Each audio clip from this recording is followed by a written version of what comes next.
আসসালামু আলাইকুম। আজ আপনাদের করে দেখাবো নো ফেল পাটিসাপটা রেসিপি। পুরো রেসিপিটা দেখবেন। এক আপু আমার থেকে দেখতে চেয়েছেন, জানতে চেয়েছেন যে আমি পাটিসাপটার খিরসাটা কিভাবে বানিয়েছি। তো চলুন আমি পুরো রেসিপিটা আপনাদের দেখানোর চেষ্টা করব। প্রথমে কিন্তু আমি পোলাও চাল 2 ঘন্টার মতো ভিজিয়ে রেখেছিলাম, সেটা আমি পাটায় খুব সুন্দর করে বেটে নিয়েছি। তারপরে সেই আটা এখানে 1 বাটি নিয়ে নিয়েছি, আর এখানে দিয়ে দিয়েছি ময়দাও 1 বাটি, চিনি ও লবণ দিয়ে খুব সুন্দর করে কিন্তু একটা চামচের সাহায্যে আমি এটা মিশিয়ে নিচ্ছি।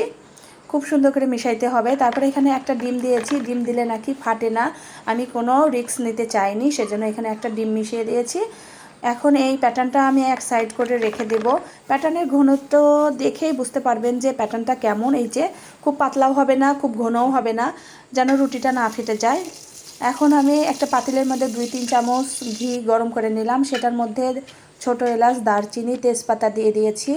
আগে থেকে কুচি করে রাখা কাঠবাদাম, পেস্তা বাদাম দিয়ে খুব সুন্দর করে ভেজে আমি ব্রাউন করে নিয়েছি। তারপরে এই পর্যায়ে আমি এখানে সুজি আর পাটাই বাটা পোলার চালের সেই আটাগুলো আমি এখানে দিয়ে এটা ভাজতেছি। খুব সুন্দর করে ভাজা হয়ে গেলে একটা সুন্দর লাল লাল ভাব হয়ে আসবে, সেই পর্যায়ে কিন্তু এখানে আগে থেকে জাল করা গরুর দুধ কিন্তু দিয়ে দিয়েছি। দুধের ঘনত্বটা দেখে আপনি বুঝতে পারছেন যে আমি কতটা ঘন করেছিলাম। এখানে আরেকটু কালার আসার জন্য এখানে খেজুর গুড় আর অল্প একটু চিনি মিশিয়ে দিয়েছি, অল্প একটু কিন্তু লবণও দিয়েছিলাম একটু মিষ্টির ব্যালেন্সটা ঠিক রাখার জন্য। আর এখানে তো বোতলের মধ্যে আমি অরেঞ্জ ফুড কালার মিশিয়ে নিয়েছিলাম সেই আটার মধ্যে।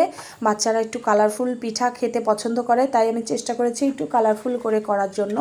এই তো আমার কিন্তু পিঠাগুলো খুব সুন্দর হয়েছে, একটু ফাটেনি, খুবই সুন্দর হয়েছে মাশাল্লাহ, খেতেও অনেক মজা হয়েছে।